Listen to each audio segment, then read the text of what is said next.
Imagine, you walk out to your mailbox, you grab the stack of letters, and you pull out your local government newsletter. Right, the official one they mail out to everyone. Exactly. And you flip to page 1, and staring back at you is this beautiful, I mean, just this glossy, multi-million-dollar rendering of a massive state-of-the-art entertainment arena. Oh yeah, the kind with all the bells and whistles. Yeah, the architecture looks incredible. You can practically hear the cheering crowds. But then, you keep flipping through the pages. You get a few pages deep, and tucked away in the back is this little blurb about local charities. And it's usually regular citizens, right? Yeah, just regular citizens scrambling to hand out basic school supplies just so children in your community can start the academic year. It creates a deeply jarring cognitive dissonance, honestly. Yeah. I mean, on one hand, we all want our communities to thrive, to have nice things, to be destinations. Of course. But seeing those two realities side by side on the printed page, it forces a hard stop. It really makes you wonder how the scale got so dramatically tipped. It's a jarring contrast. And, if you've ever felt frustrated seeing that in your own town, you're definitely not alone. The instinct is usually to get mad, jump on social media, and start complaining about the shiny new building. Which is exactly what they expect you to do. Okay, let's unpack this. Today, we're taking you on a deep dive into the architecture of a very specific type of civic argument. A really strategic one. We're looking at how to effectively challenge local government spending.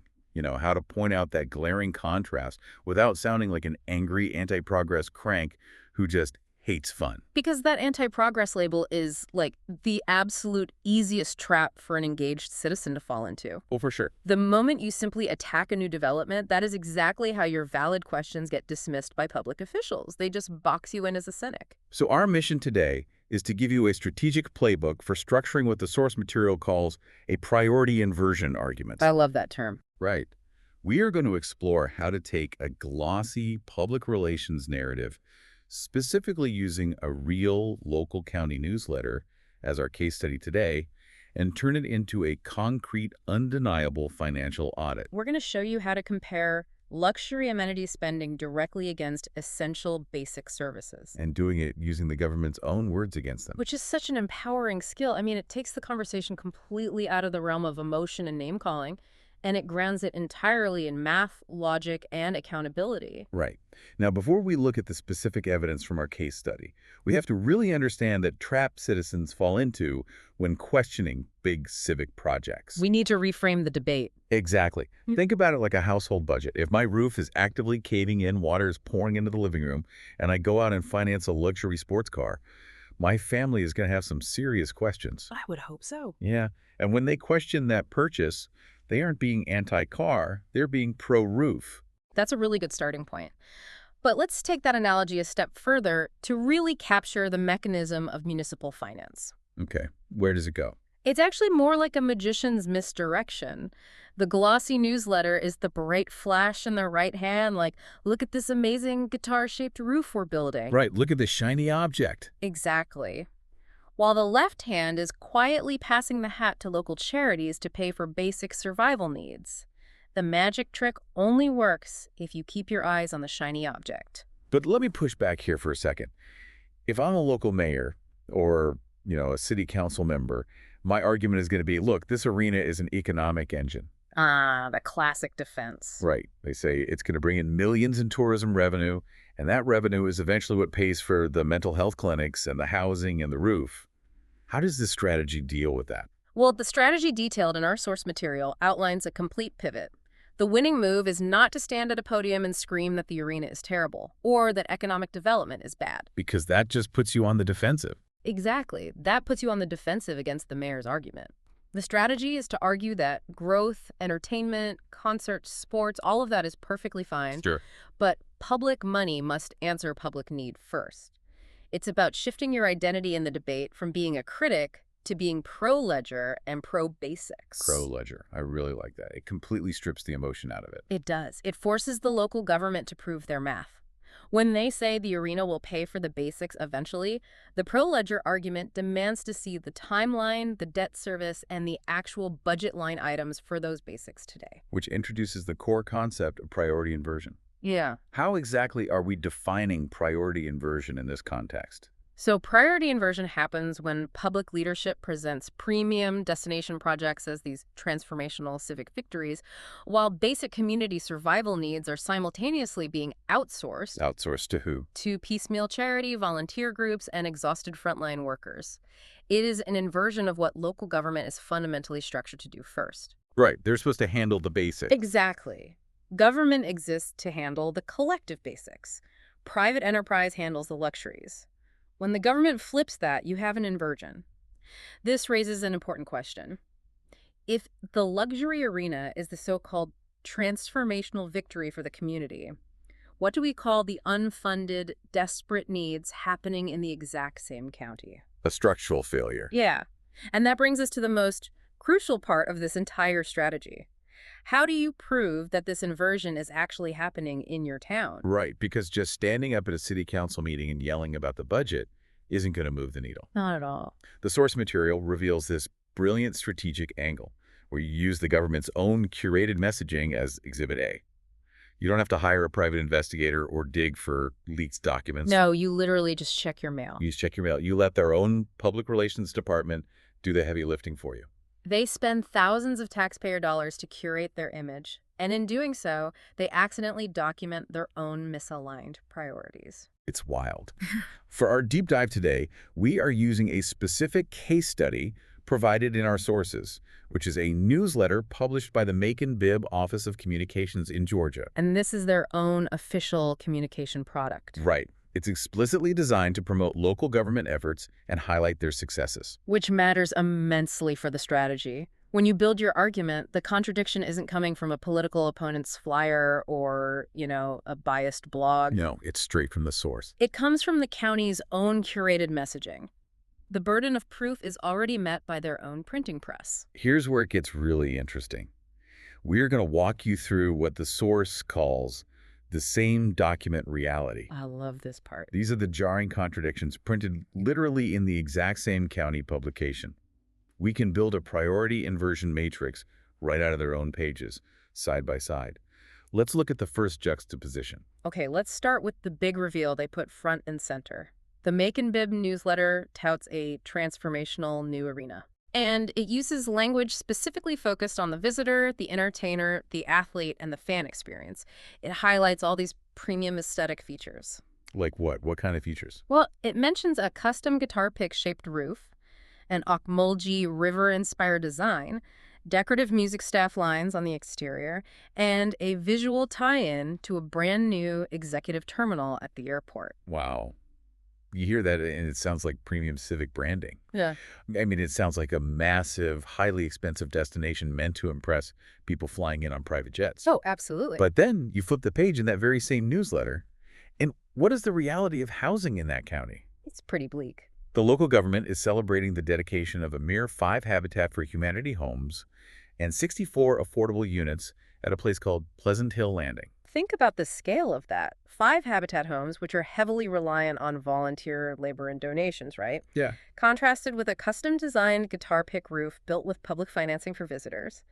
When you put them side by side, the public ledger question becomes glaringly obvious. What's the question? What is the total public cost for the arena, the parking deck, and the airport terminal compared to the direct public investment in affordable housing? Right, and the contrast doesn't stop there. Let's look at another one from this matrix. Okay. The newsletter is aggressively pushing all this luxury aesthetic for the arena.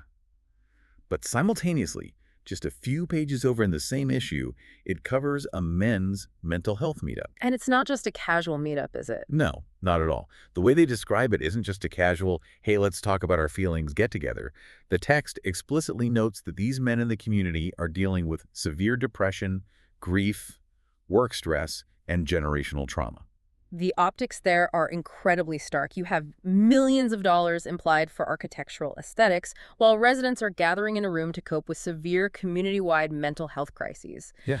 The strategic question you're forced to ask is, what is the county actually spending on mental health capacity, crisis response, and trauma support infrastructure? Are they just hosting a meetup, or are they funding real solutions? Exactly. It almost feels like the people putting the newsletter together didn't read it front to back. Yeah. Here's a third juxtaposition. Let's hear it. The government spotlight is heavily focused on entertainment crowds at the new venues. They're hyping up sold-out concerts, state championships, trade shows, people dancing the night away. It's a total celebration of leisure. Right. But the same document reality shows something much darker. The newsletter also features newly sworn-in firefighters. And what does it say about them?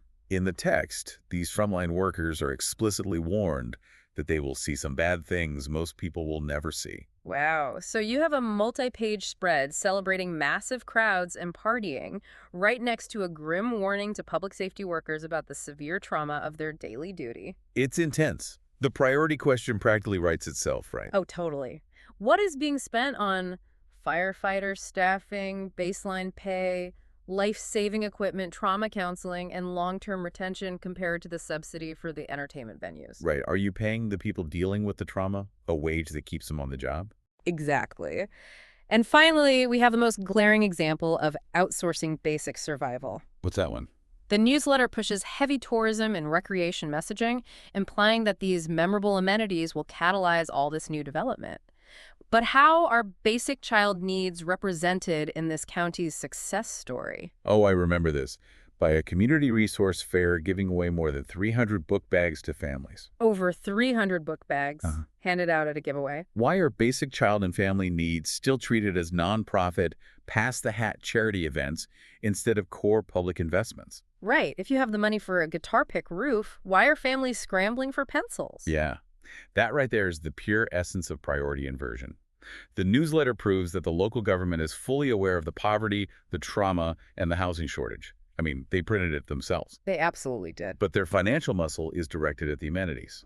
However, as our source material strictly warns, there is a massive trap here that you have to avoid if you are building this argument for your own community. What's the trap? Because right now I'm fired up. I want to march into a town hall with this newsletter and start demanding answers. I know, right? But the trap is overreaching. When you are using their newsletter as your exhibit, you must stick exclusively to what is written. Ah, I see. Do not rely on it for unproven specifications or rumors you heard on Facebook.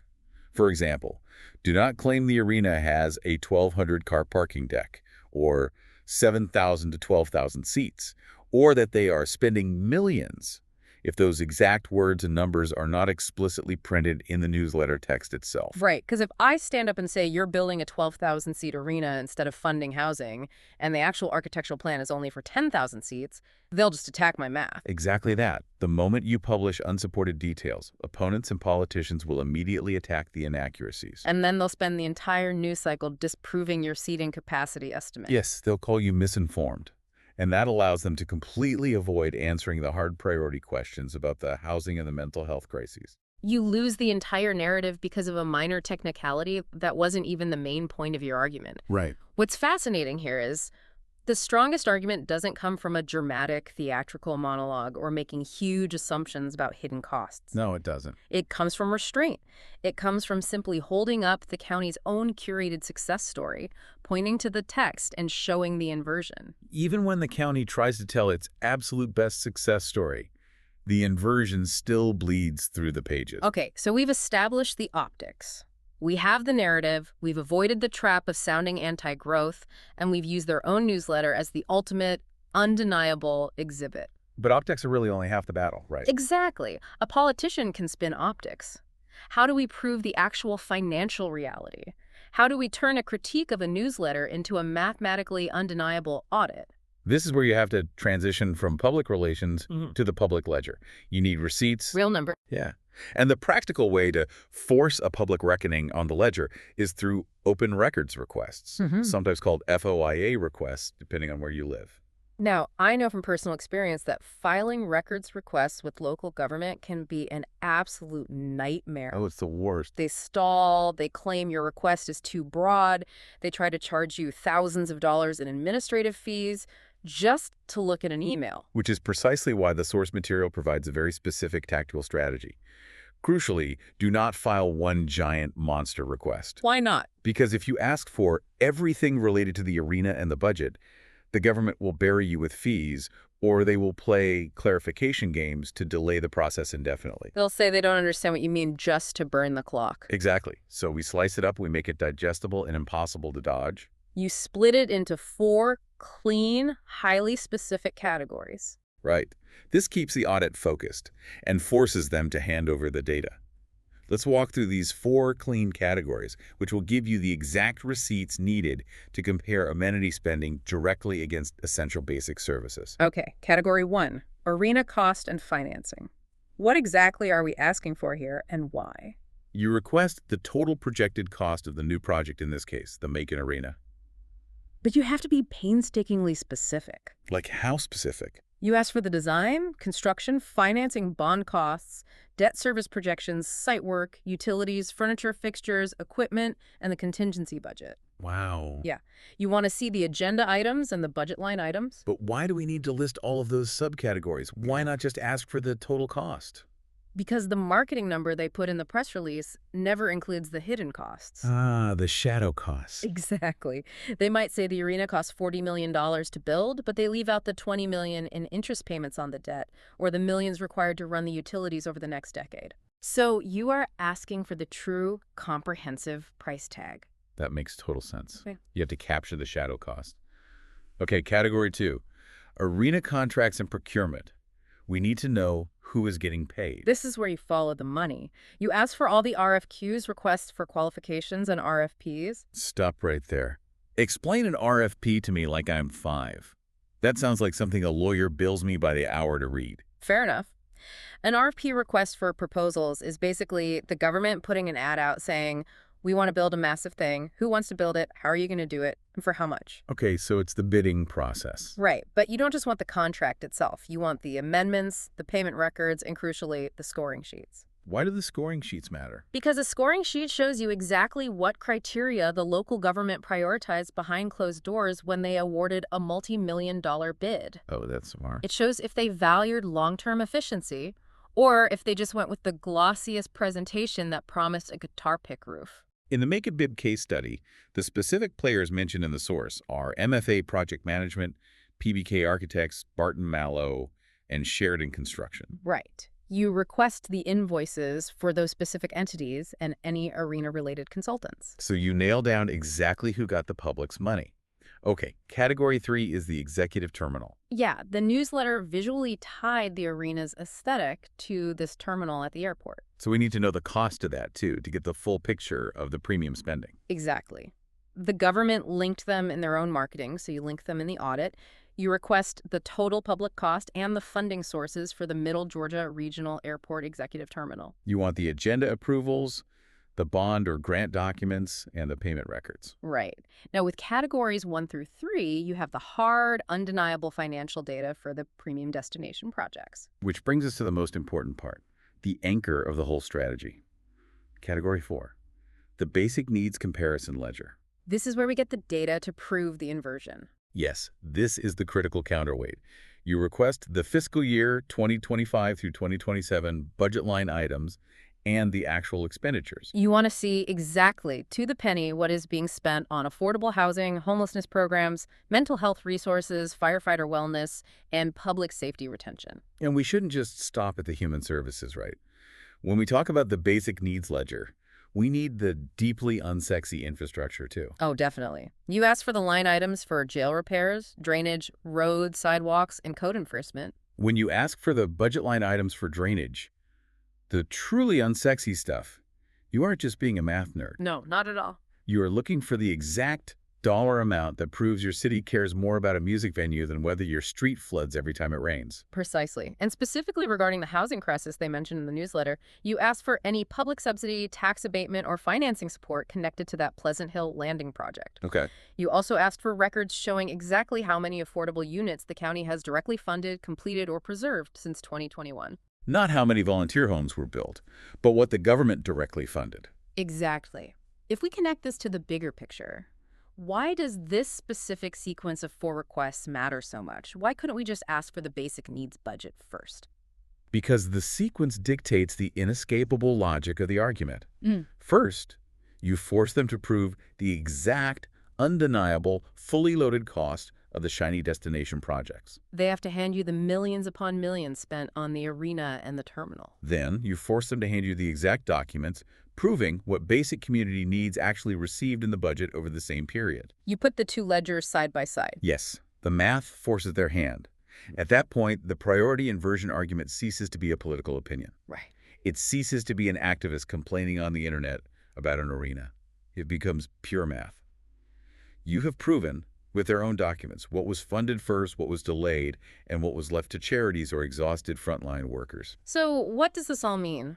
For you listening right now, this isn't just a story about a frustrating newsletter in Macon-Bibb, Georgia. No, this is a masterclass in holding public leadership accountable anywhere. The strategy we've laid out today applies to any town, any city, any county that tries to pull this magician's misdirection. The playbook is entirely universal.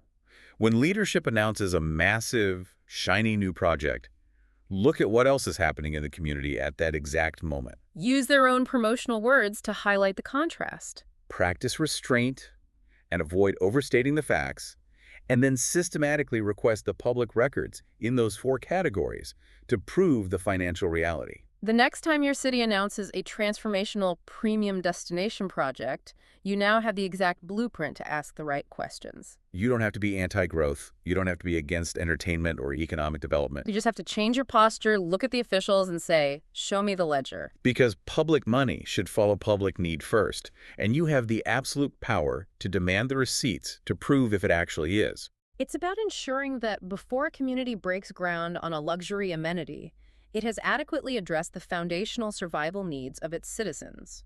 The ledger is the only thing that proves if a government actually cares about its most vulnerable, or if it just cares about its image. Which brings us back to that glossy newsletter we talked about at the very beginning of this deep dive. The multi-million-dollar arena on page 1, and the desperate scramble for donated school supplies on page 5. It leaves us with a lingering, uncomfortable question to chew on.